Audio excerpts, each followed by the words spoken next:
beautiful new day to every miracle on this shared planet. Remember to strive to look at the brighter side. Us not receiving the majority of what we wanted in childhood, but what we needed, really helped us to build gradual and continuous resilience. For an example, I didn't have that father figure that I truly wanted at one time, but I learned to make peace and accept what was eventually, which took a while. And before my father passed, I made peace with him, and that was the most beautiful feeling. Just sharing that hope now and to come in the future. See, I don't know my father's heart.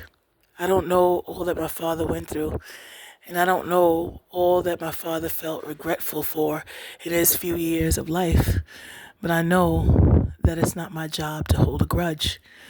But not having that consistent father figure for decades of my life helped me not to expect it from any man. And I must say, pardon me, that having examples of young men like my brothers, my cousin, and other men in my life, as far as at the scriptural based discourses and others along the way, I may not have interacted with every day, but I was able to see that they tried their best and all our flaws and all, and they did the best they could to be influential fathers and mentors in the community. So thank you for showing me that does exist. I also would say, based on my habitual experiences, that growing up sharing beds and, making Barbie houses, cardboard, Barbie houses out of cardboard boxes, it made us more creative. We cut things out, colored, and we learned to use our imagination more. And having all that we could get, as far as we didn't have all we wanted, but we had all we needed as far as food. And even if we had to go to the summer free programs and eat the food there, or eat my mom's delicious food, even if it wasn't what we always appreciated at the time, and it wasn't a big banquet, but it was delicious, and my mom did her very best, and I appreciate her. There were times when we really had a very tough treatment, but it helped me to be stronger. It helped me to be stronger. And at the time, you may not always see the brighter side of things, but as you get older, you realize that if I was treated everything was too easy for me, I wouldn't know how to survive the world that's in the current. So I'm so grateful for not having it easy, not having it so accessible, not having things handed to me, choosing to work at 11, 12 years old, packing bags, helping people with chores and washing windows, cleaning bathrooms, organizing their closet, running errands. They didn't have to allow me to have that opportunity, but I'm grateful. And that allowed me to be responsible and help out my family from then.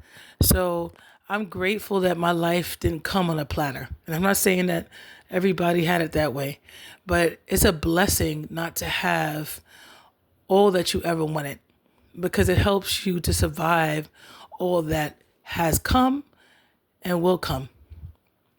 In addition to that, I'm grateful for the people that passed through my life.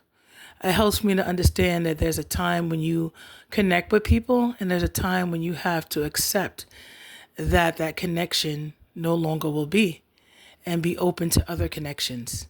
And without wishing people ill, but hoping what Yahweh sees is best for the both of you. In addition to all of that, I'm grateful that it took me a while to move. It took me decades to move. It took me decades to get in the DOE, and then I didn't last in there. But at least I got my prayers answered for that moment. And it helped me to be able to survive a lot. Like, I'm rarely disappointed because I'm not used to having a lot of what I want. But I am used to having what I need. And sometimes I struggled where I walked to work and I walked to college and my shoes would fall apart. And then out of nowhere, somebody would give me a bag of change and say, here. Or I would get stronger from walking and my heart would pump more stronger.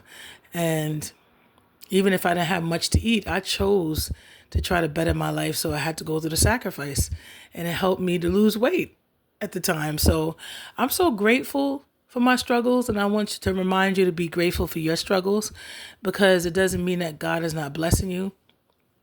You are blessed. We are blessed. And all of these things build muscle, mental muscle, emotional muscle, physical and spiritual muscle. And also those times I drew so close to Jehovah because I needed to remind myself that there's a light at the end of the tunnel, to really mature my perspective and see it from another way, which helped me to not spiral out of control mentally, but to have more of an attitude of gratitude and inner peace. A lot of it has to do with perspective. When you have a habit of comparing yourself in life to someone based on what you think you should have more of, you'll always mostly be unhappy. And me just seeing and training my mind and disciplining myself and practicing to see the brighter side and to see the bigger picture and praying through praying to Yahweh, Jehovah through Yahshua Christ Jesus, helped me to open my mind and see the bigger picture. See, Jehovah will bless you as long as you're working in harmony with your prayers. If you're asking for something, then you have to continue to practice it and work towards it. There is a brighter day, and that day is today. Your life, you may not have all of what you want, but you do have what you need. And some of what you need may not be at a convenience right now, but it's building your mental and spiritual and physical muscle. You can't always have things come easy, because let me tell you, what's to come will be like nothing that ever happened.